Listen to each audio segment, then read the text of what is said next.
Hello, good morning. Today we'll study something regarding bone marrow. Bone marrow is a site for B cell differentiation. It is primary lymphoid organ.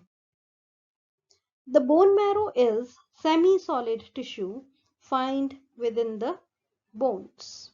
In mammals, bone marrow is the primary site of new blood cell production or hematopoiesis. It is composed of hematopoietic cells, marrow adipose tissue, and supportive stromal cells. In adult humans, bone marrow is primarily located in the ribs, vertebrae, sternum, and the bones of pelvis. All types of hematopoietic cells, including both myeloid and lymphoid lineages, are created in the bone marrow. The red bone marrow is the key element of the lymphatic system, being one of the primary lymphoid organ that generates lymphocytes from immature hematopoietic progenitor cells. The bone marrow and the thymus constitute the primary lymphoid tissue involved in the production and early selection of lymphocytes. In the bone marrow, B lymphocytes, they will differentiate, whereas in the thymus, T lymphocytes, they differentiate. When we look at the anatomy of the bone, the red bone marrow is responsible for the formation of the cells. In the bone marrow, we have the stromal cells, which play a very important role in the differentiation of B lymphocytes. The pro-B cells, they are attached to bone marrow stromal cells with the help of association between VLA, that is very late antigen 4, and VCAM1, that is vascular cell adhesion molecule 1.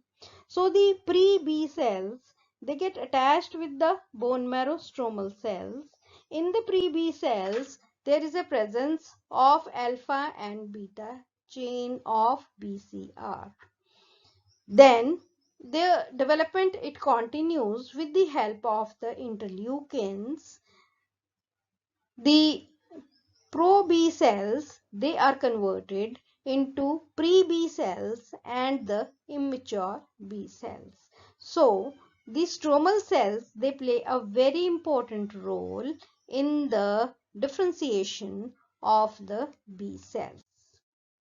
The B cells develop from multipotent stem cell in the bone marrow. The multipotent stem cell produce lymphoid progenitors which generate B cell precursors.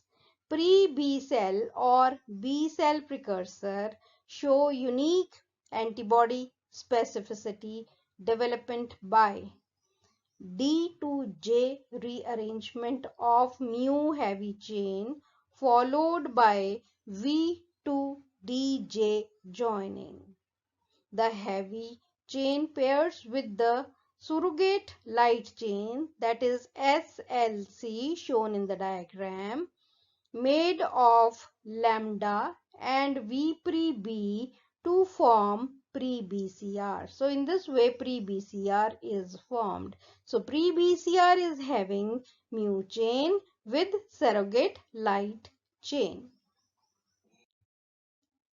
If there is a failure of functional pre-BCR assembly, then either the cell dies or promotes rearrangement of second mu heavy chain.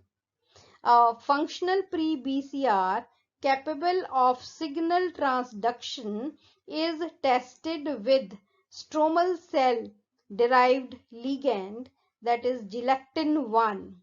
That is galectin 1 is the checkpoint number 1 for pre-BCR. If galectin 1 induces signal transduction in the pre-BCR, then it passes the test, otherwise the cell dies. So, pre-BCR signaling failure prevents further B cell development. Now, the rearrangement of light chain occurs that pairs with the heavy chain to form the BCR. So, instead of surrogate light chain, that is SLC, there is a kappa or lambda chain, the light chain. It replaces it. And then what happens? Antigen is provided. That is, the bone marrow derived antigen is provided, which is the second checkpoint. If it responds to the bone marrow antigen, then there is a autoreactivity. The further development of B cell does not take place. If it does not, then only the B cell is effective and it will enter into the peripheral lymphoid organs or the plasma. So, there are two phases in the B cell development. First phase is antigen independent phase. It takes place in the bone marrow. Only 10% of the potential B cell reach maturity and exist the bone marrow. That is, here what is added? The BCR is added. Then second phase is antigen dependent phase. This phase takes place in the secondary lymphoid organs. For example, the lymph node or the spleen. The naive B cell die in the periphery within few days unless they encounter soluble protein antigen and activated T helper cells. Once activated, B cells proliferate in the secondary lymphoid organ. The B cell with high affinity MIG differentiate into plasma cell and memory cell, lead to the production of huge amount of antibodies. Otherwise, the cells, they undergo death. So 90% of the total which enters into the peripheral lymphoid organs or secondary lymphoid organ, they die because no antigen is presented to the naive B cell.